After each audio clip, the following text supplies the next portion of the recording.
Let's talk about Pot of Acquisiveness, the fusion armament, and a few other things that I need to bring attention to.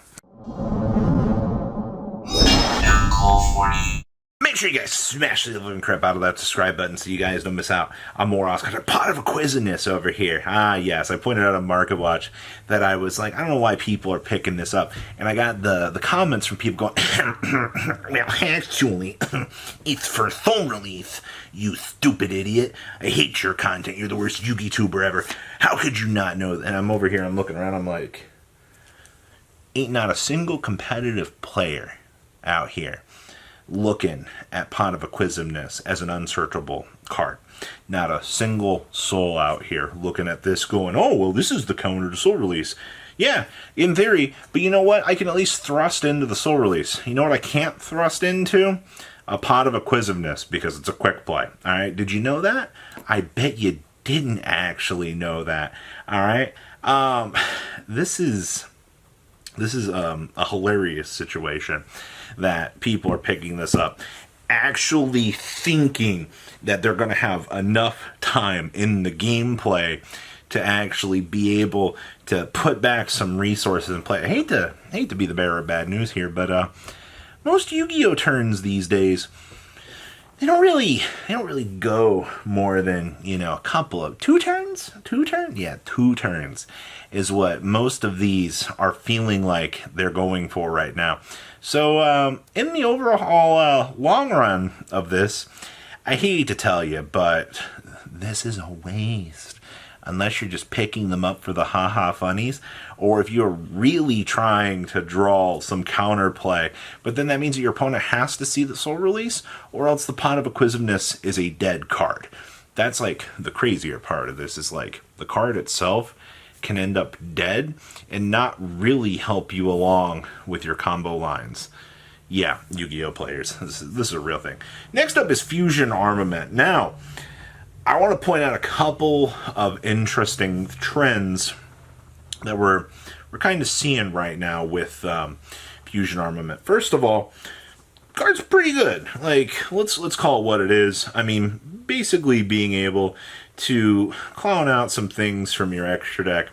I don't really think anybody's really gonna have too much of a complaint about, right? Like, reveal a fusion in your extra deck, especially someone on one of the fusion materials who's mentioned on it from the extra deck or graveyard. Well, once again, points fingers at the Flame Swordsman support that's coming down the pipeline here. We know that people are excited for that. That's pretty good. But you got to remember, this also has a tie-in to some of the nostalgia stuff. All right? Blue Eyes, Ultimate Dragon. All right.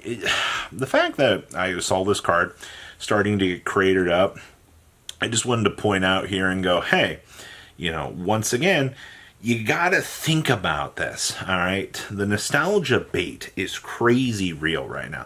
And this isn't even a rush out and pick them up, because they've already influenced and shifted hands on the market. This is one of those, hey, stay educated, understand that you can thank some of this Flame Swordsman support for kind of contributing to some of this stuff, but the nostalgia players out here, the Dark Magician duelists that do want the chance to, have fun and mess around with this stuff, we're also seeing the same thing out here actually happening and going around. Not really all that surprised, to say the least, but alas, we'll have to wait and see. Maybe Fusion Armament, it's probably going to continue to cruise control where it actually is right now, because people genuinely want the chance to mess around with this stuff. Very, very interesting, to say the least. Now let's go talk about Quarter Century Engage. No way have we seen this thing actually.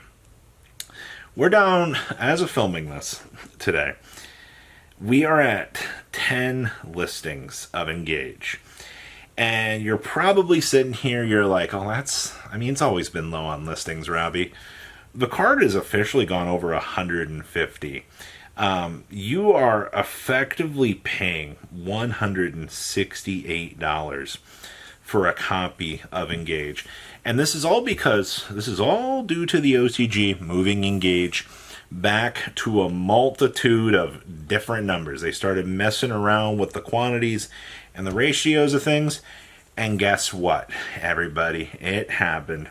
People are kind of starting to look around and go, "Huh, wow, maybe now's when I go pick up my higher rarity versions of, Sky Striker Engage." Yeah, probably should have done that when they were hitting 110.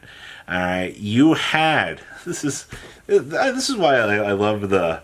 You get to sit here and you get to watch the market do the market thing. Something moves in another part of the game. People lose their minds. They crap their pants. They're like, I can't believe this. Somebody's artificially inflating. No, players just are finishing their play sets. They sat here, they watched the card be low in price for so long. Now they decided, well, now's the time to pick it up. I don't really blame them for it. It's just, this is, I guess, something new to people that have not paid attention to the market before, and I can't believe that. Hype is a very interesting thing in the game of, Yu-Gi-Oh! So, Quarter Century Engage. Be honest with me in the comment section, are you really surprised to see Engage going up at the rate it is? Next up is these Magistus cards that have been shooting up all over the place in these different values. People are looking around right now. They're scared. They're confused. It got announced for lore. All right. And the same people are doing the same thing right now. People have a little bit more expendable income. It's the new year. People like, hey, I got everything set aside. They might have a tax return check coming. They're like, screw it at this point. I can spend a couple of dollars, looks over at, cheap Magister stuff, and like, we'll go take the risk, I want to make sure I can pick this up. Also, most of the Magister stuff, wasn't crazy in value. It came from one of the best failed side sets of all time. Yeah, we all love how that set went. All right, but give it a little bit more time. Things have shifted around here. And guess what? Lore called. When you can print a manga and go, hey, we're going to support this, and everybody's looking around, they're like, max rarity! I gotta buy it now! It's the same thing that happens. Everything. There's the same thing that happened with Engage. Hype, additional support, though the reverse here is Engage is ending its, playthrough on support while, we're turned down for what with the Magistus stuff. Honestly, at this point in time, I assume that we'll probably get some crazy new things. We'll probably see some reprints along the way. I would not be surprised about that. That's something pretty major to consider kind of going forward here is they will have some sort of, inevitability. We will see something a little bit cheaper kind of flow down the pipeline here. Just for the most part, be patient, kind of wait and see if something fits the bill that you want, pick it up. All right, it's always like that. Next up are these collector's rares, or the PCRs, as TCG players going to call it, to watch. Now, I'm gonna be completely honest with you here. I thought the collector's rares from Murdy collection were some of the ugliest stuff that I have ever actually had the chance to look at. And I know.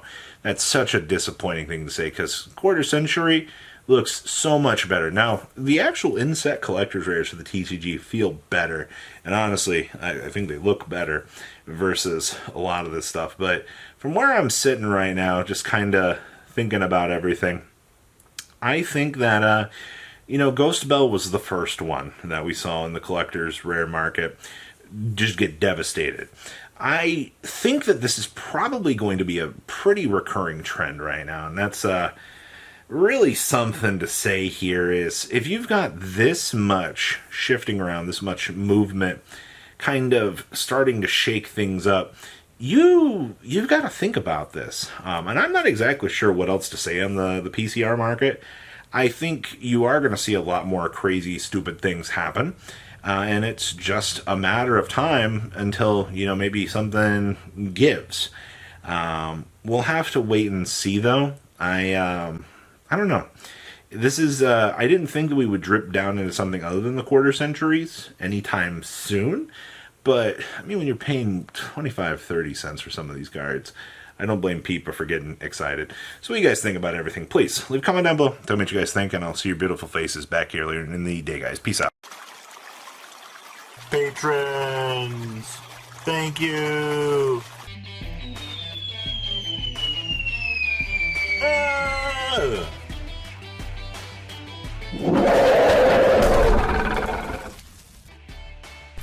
Thank you so much for watching. Check out these other videos.